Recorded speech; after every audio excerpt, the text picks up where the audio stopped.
शांति। आप सभी मीठे प्यारे दिल के पास बाप दादा के रहने वाले सभी बच्चों को दिलाराम बाप की तरफ से गुड मॉर्निंग। आज है सोमवार 16 दिसंबर 2024। सबसे पहले हम सभी सुनेंगे आज की मुरली का मुख्य पॉइंट्स को। आज बाप दादा बहुत प्यार से कहते हैं, मीठे बच्चे विजयी रत्न वही बनते हैं जिनकी सच्ची प्रीत एक परमात्मा से है। आज बाप दादा हम मीठे बच्चे को बहुत प्यार से समझाते हैं। मीठे बच्चे, आपके स्वराज्य का धर्म अर्थात धारणा है पवित्रता।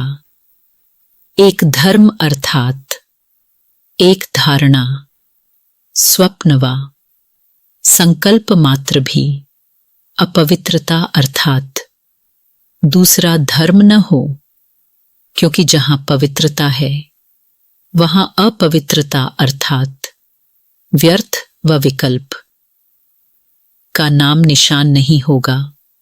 ऐसे संपूर्ण पवित्रता के संस्कार भरने वाले ही समर्थ सम्राट हैं।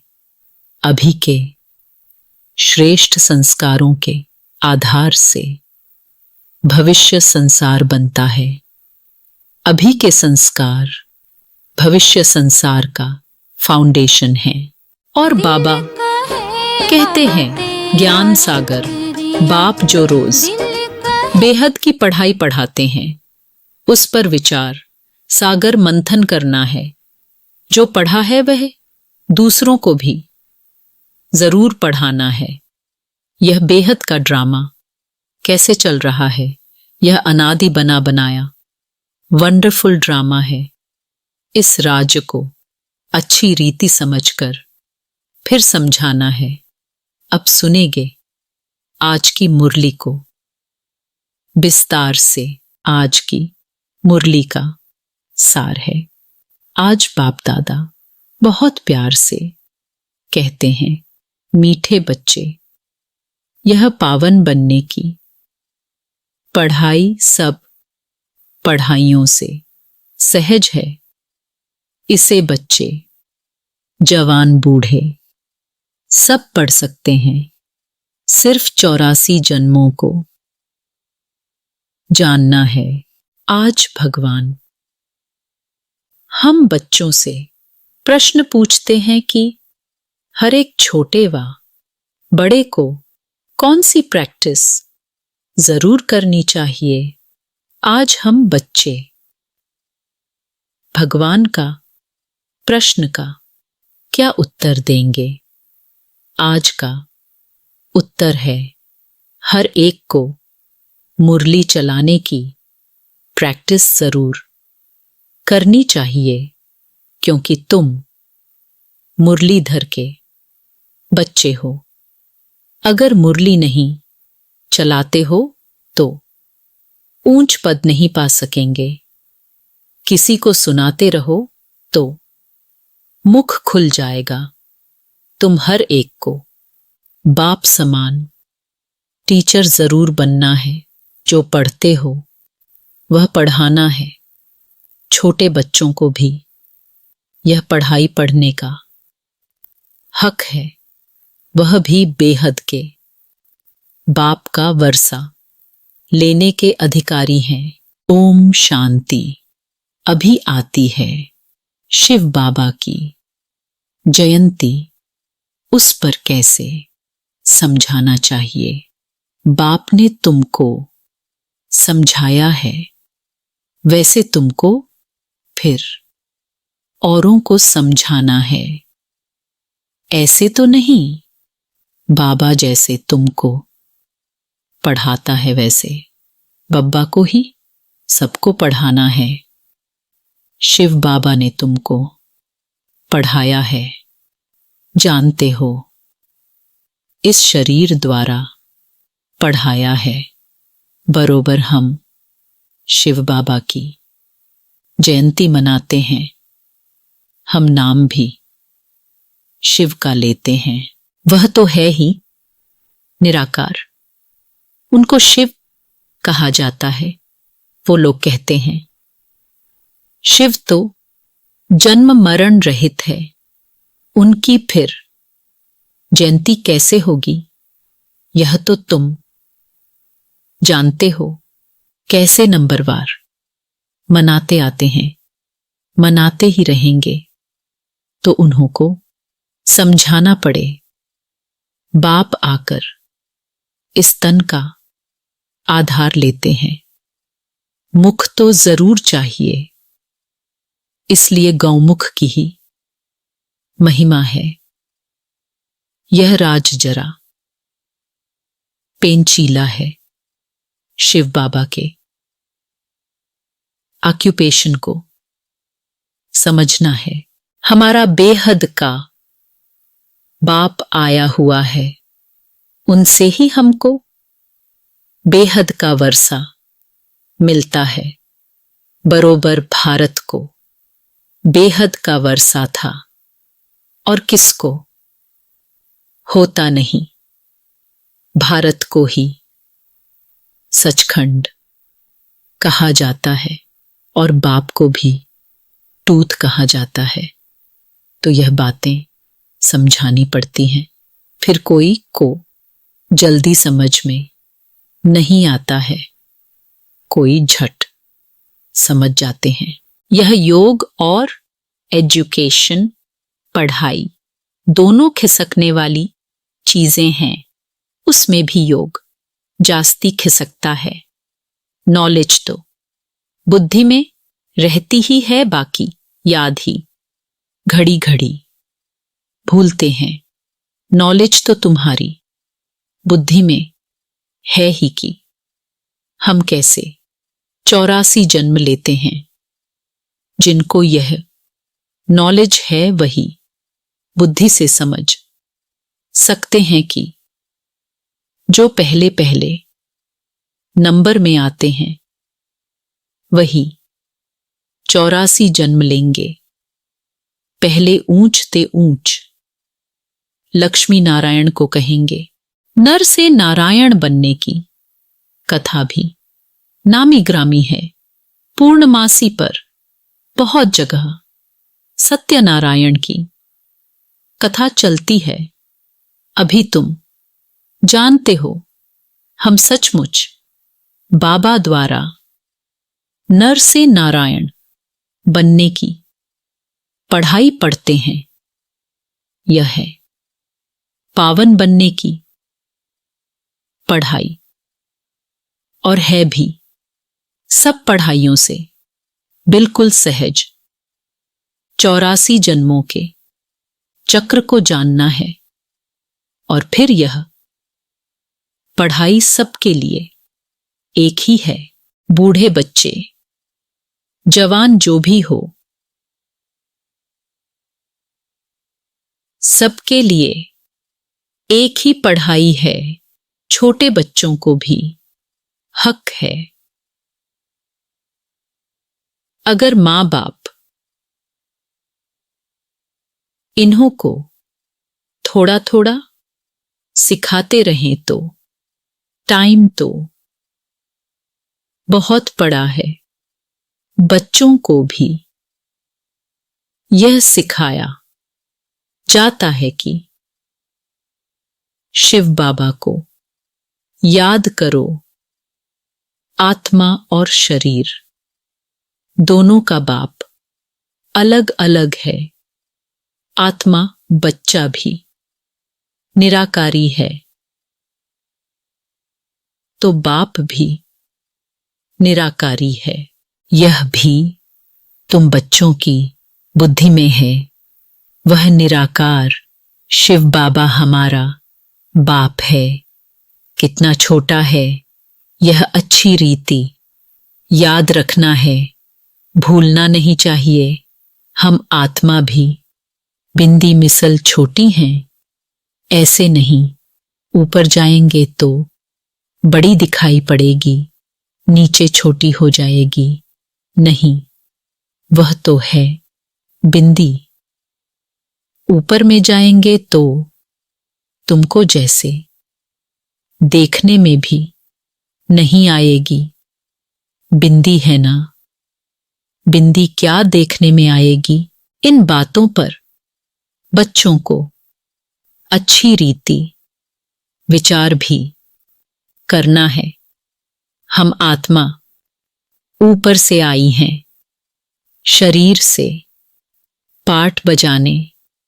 आत्मा घटती बढ़ती नहीं है। आर्गन्स पहले छोटे पीछे बड़े होते हैं। अभी जैसे तुमने समझा है वैसे फिर औरों को समझाना है। यह तो जरूर है, नंबरवार जो जितना पढ़ा है उतना ही पढ़ाते हैं। सबको टीचर भी जरूर बनना है सिखाने लिए। बाप में तो नॉलेज है, वह इतनी छोटी सी परम आत्मा है। सदैव परम धाम में तम रहते हैं। यहां एक ही बार संगम पर आते हैं। बाप को पुकारते भी तब हैं जब बहुत दुखी होते हैं। कहते हैं आकर हमको सुखी बनाओ।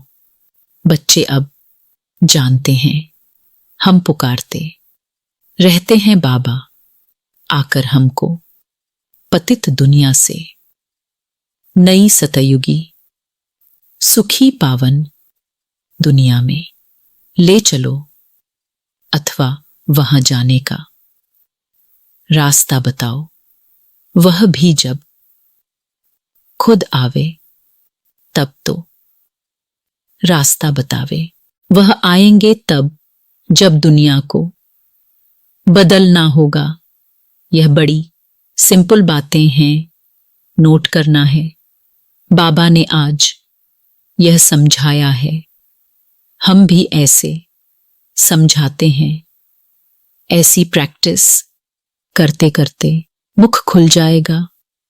तुम मुरलीधर के बच्चे हो, तुम्हें मुरलीधर जरूर बनना है। जब औरों का कल्याण करेंगे तब तो नई दुनिया में ऊंच पद पाएंगे। वह पढ़ाई तो है यहां के लिए, यह है भविष्य नई दुनिया के लिए। वहां तो सदैव सुख ही सुख है। वहां 5 विकार तंग करने वाले होते ही नहीं। यहां रावण राज्य अर्थात पराये राज्य में हम हैं। तुम ही पहले अपने राज्य में थे। तुम कहेंगे नई दुनिया, फिर भारत को ही पुरानी दुनिया कहा जाता है। गायन भी है नई दुनिया में भारत। ऐसे नहीं कहेंगे कि नई दुनिया में इस्लामी बौद्धी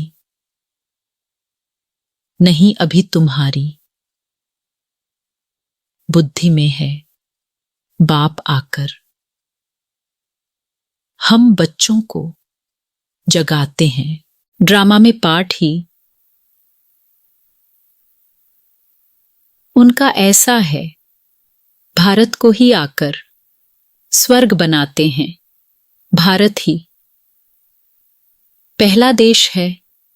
भारत पहले देश को ही स्वर्ग कहा जाता है। भारत की आयु भी लिमिटेड है। लाखों वर्ष कहना यह तो अनलिमिटेड हो जाता है।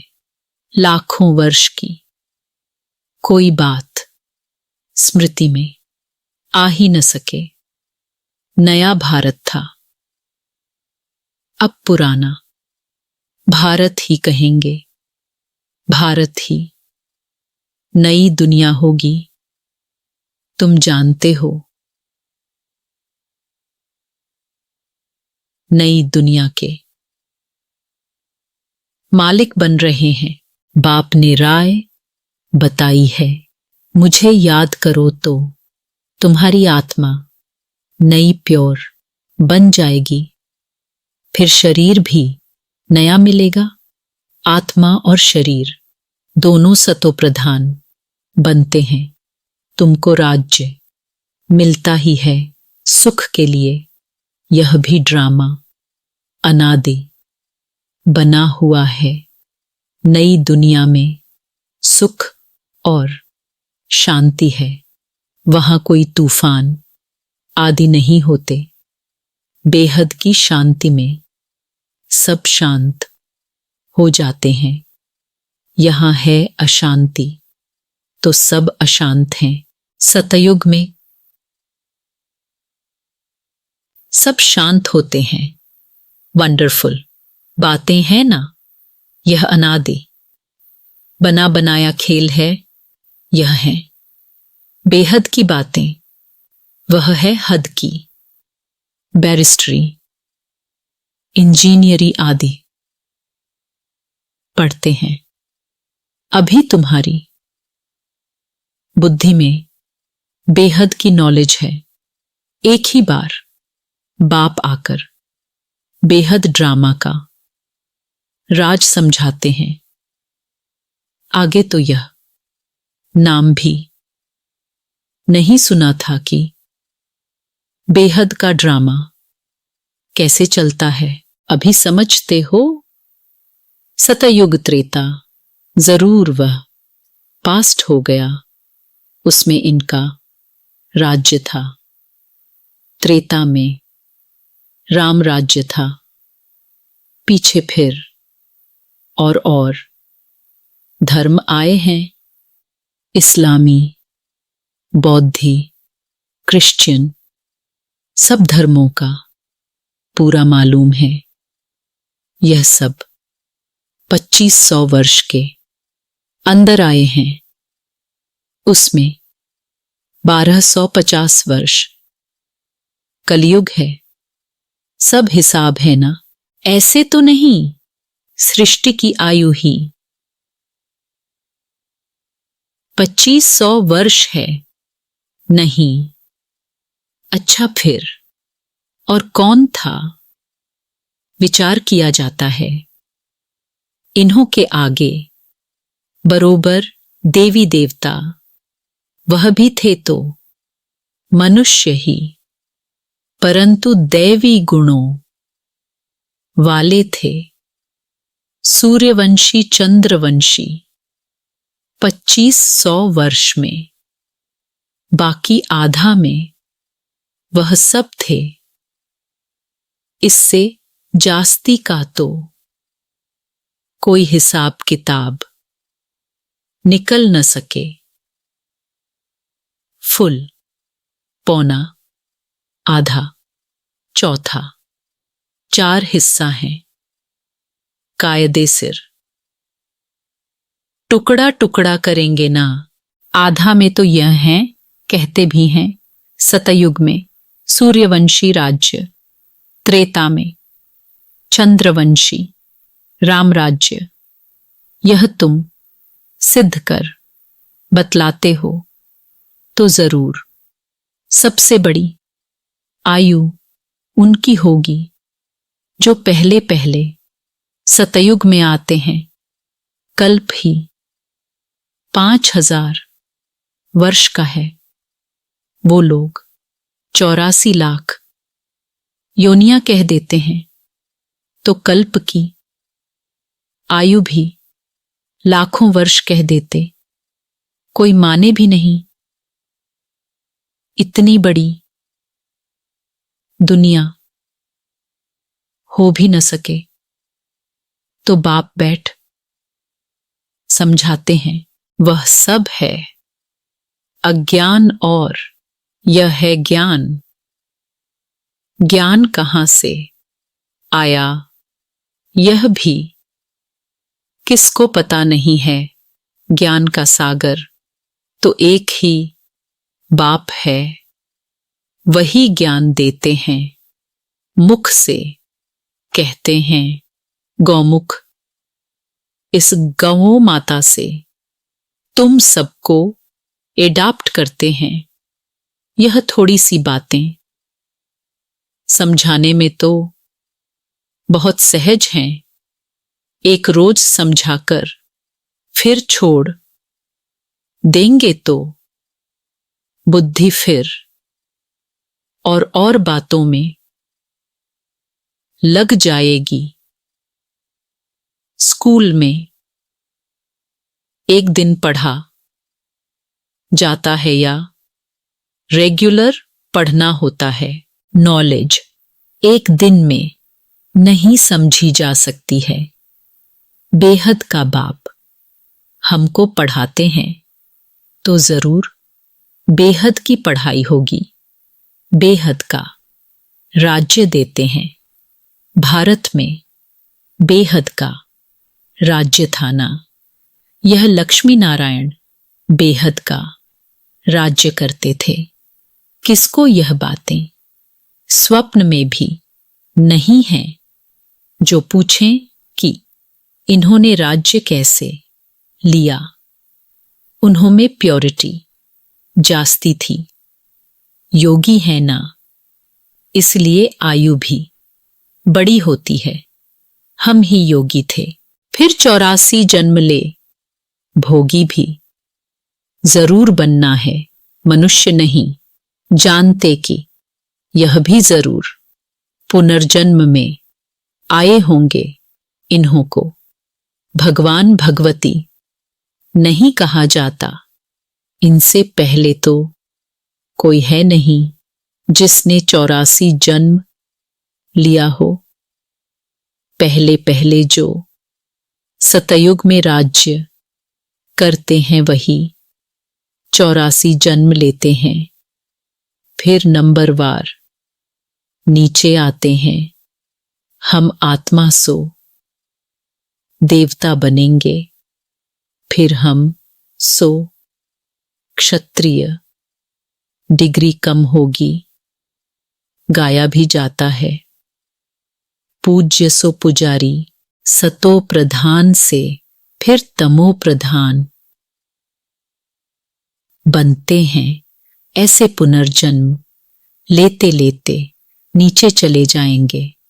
यह कितना सहज है, परंतु माया ऐसी है जो सब बातें भुला देती है।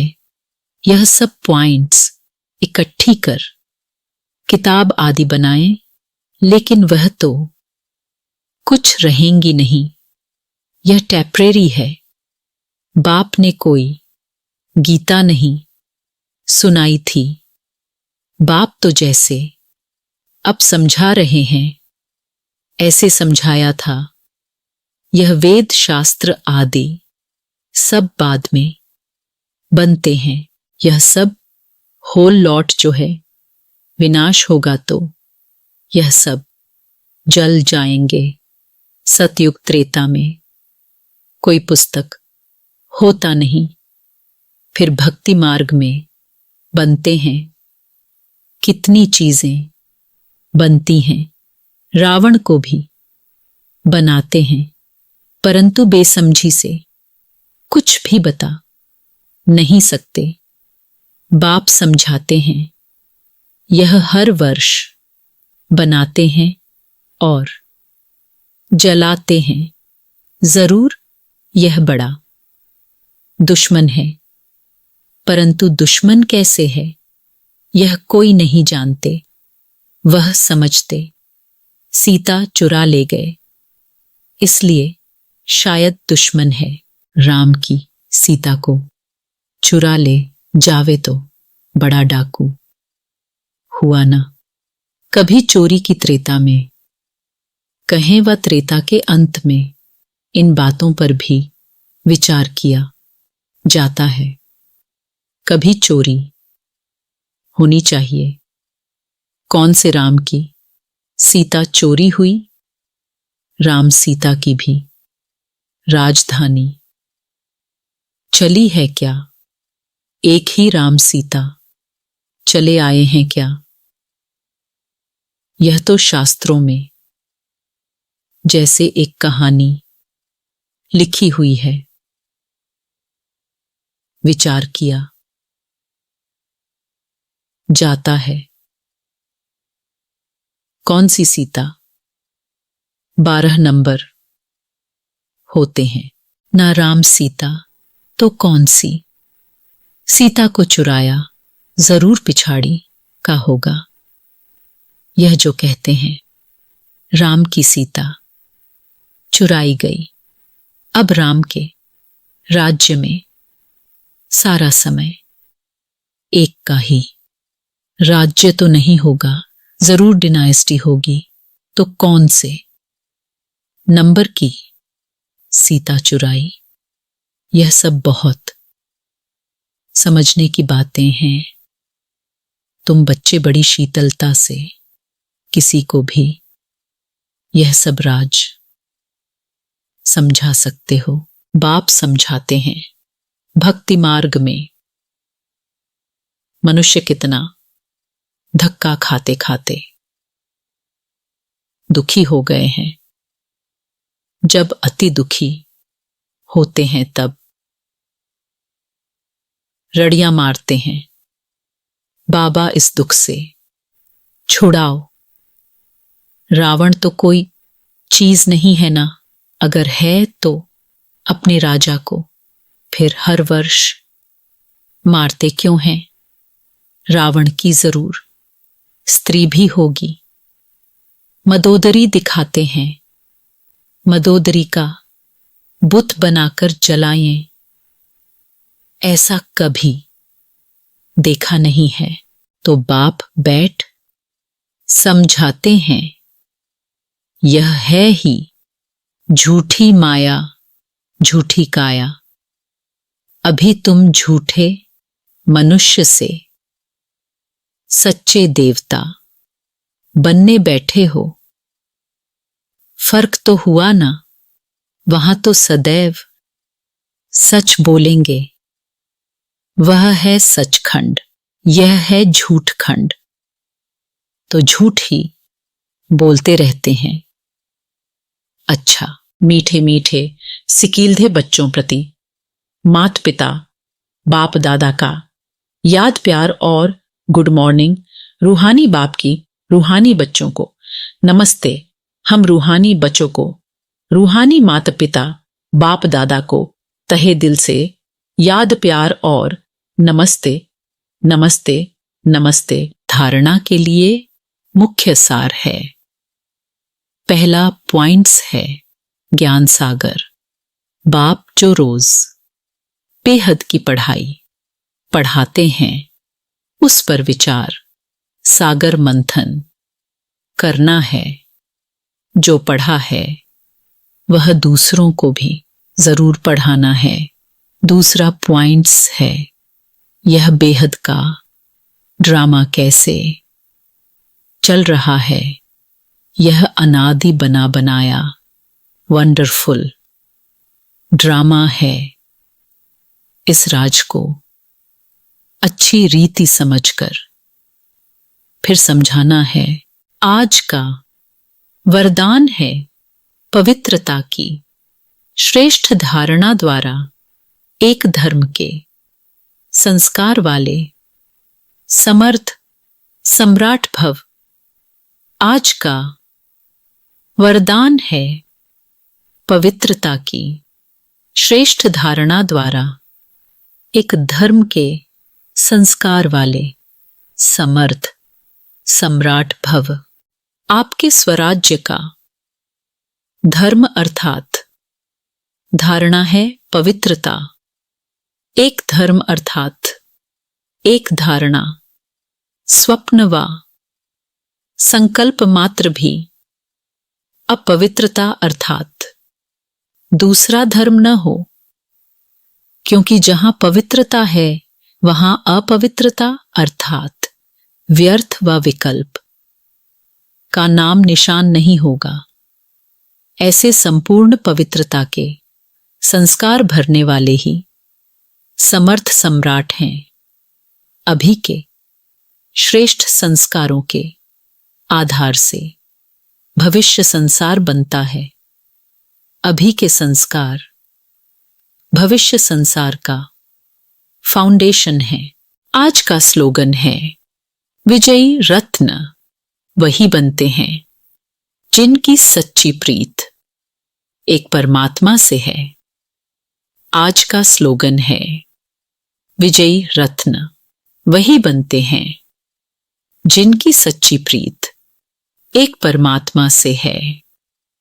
अच्छा, ओम शांति। आप सभी गॉडली स्टूडेंट्स को तहे दिल से बहुत बहुत थैंक्स। भगवान हमेशा आपके साथ हैं।